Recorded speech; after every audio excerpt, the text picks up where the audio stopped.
and the committee has strongly deliberated and they have identified very important matters, and those matters have been again brought from the American Constitution and some matters from the other constitutions. So basically, from the Article 12 to Article 35, these are the articles which talks about the fundamental rights. And totally we have 11 fundamental rights are there, but we can summarize those fundamental rights into 6 broad headings. As you know that Article 12 to Article 12 speaks about the state, and Article 13 speaks about the judicial review. Article 14 to Article 18 talks about the right to equalities. There again the two important pillars are there: right to equality before law and equal protection of the laws. And there is these articles also speaks about the positive discrimination, because for the upliftment of the socially, educationally backward and other depressed classes, we have to give a kind of special measures for their advancement. So that is provided, and this positive discrimination concept is there. I think so. It is a first concept in the world constitutions where this positive discrimination concept was introduced in our fundamental rights. Then we have the Article 19, another important and article which speaks about the freedoms. So without freedoms we cannot survive. No society will survive. No nation will survive. We have seen it during the collapse of the Soviet Union, collapse of the Eastern Union countries, because they suppressed the human rights, they suppressed the freedom of their freedoms. And Article 20 to Article 24, where right against exploitation is prohibited. Article 21, though it is very smallest article in the entire Constitution of India, no person shall be deprived of life and liberty except due process of the law. But the Supreme Court had delivered innumerous decisions. We can write thousands of books upon this Article 21 itself. So we have the right to life, right to education, right to livelihood, right to ecology, right to environment. So what not? All things have been included or incorporated under the Article 21 of the Constitution of India. Then Article 23 and 24, right against exploitation. Then we have the Article 25 to Article 28 speaks about the right to religion. We have the three important P's are provided under Article 25: right to practice, right to profess, and right to propagate.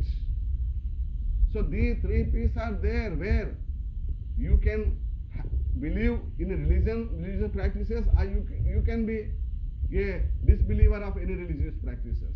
So that kind of a right is marvelous right is provided for us.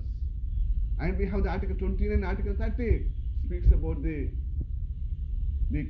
cultural and educational rights of minorities. They have no other constitution in the world has providing this kind of a right except the Indian constitution under the fundamental rights. Then we have the Article 32. Another beauty of the constitution lies in the Article 32, where a layman to layman, a depressed person to any other person can go to approach the door of the Supreme Court of India, where the 5 important writs have been provided. In addition to that, Supreme Court has innovated the public interest litigation.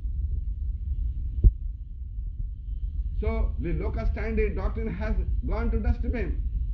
So these are the beauties which are there. No other constitution is providing this kind of rights as that of the Indian Constitution. Then Article 33 is another impediment is there, that these fundamental rights, though available to each and every citizen of India, but there are certain restrictions who have been placed upon these certain individuals, like the police personnel, armed forces, persons working in the armed forces, the intelligence forces, where they are working there, they cannot claim all these fundamental rights. That is another a kind of a impediment is inserted under Article 33 of the Constitution of India. So what I meant to say that the fundamental rights, if you read the fundamental rights, if you understand the fundamental rights, then you can understand the entire beauty of the Constitution of India. As I told you that no other constitution in the world has incorporated these kind of rights are identified as the rights as a fundamental. Fundamental means which are basic to our existence. Without that we cannot survive. Because these things are indispensable to our survival. So all those rights have been inserted by the purposefully was inserted by the makers of the Constitution of India to provide the generations to come that they should not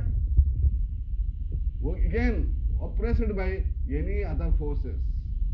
As on today also we have 75 years or 73rd of Republic Day celebrations. The Constitution of India has seen number of up and downs. The citizens have seen number of up and downs.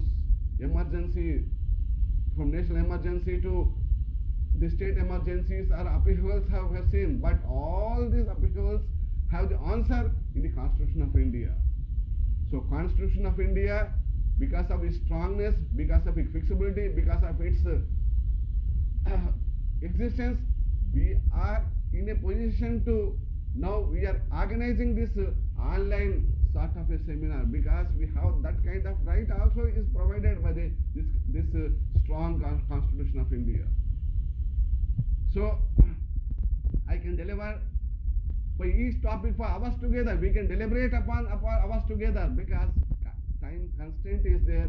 Because of that factor, I am concluding my remarks stating that the fundamental rights are fundamental for everyone, and the state cannot at any point of time can take away, violate our fundamental rights. And even the Supreme Court in number of cases has categorically stated that if the state violates or takes away a fundamental right, the state is liable to pay the damages to such persons. So that shows the beauty of our fundamental rights. So with this, I express my deep sense of gratitude to Professor Sahib Hussain sir for providing me this great opportunity for sharing my thoughts. Though it is a time constraint is there, but it is I express my deepest sort of gratitude to the Professor Sahib Hussain sir, and also to my guru Professor Kandagatla Sudhakar sir, and also Kaveti Srinivas Rao sir and Rega Surya Rao sir, and all other participants for patiently hearing my small discourse. Thank you, one and all.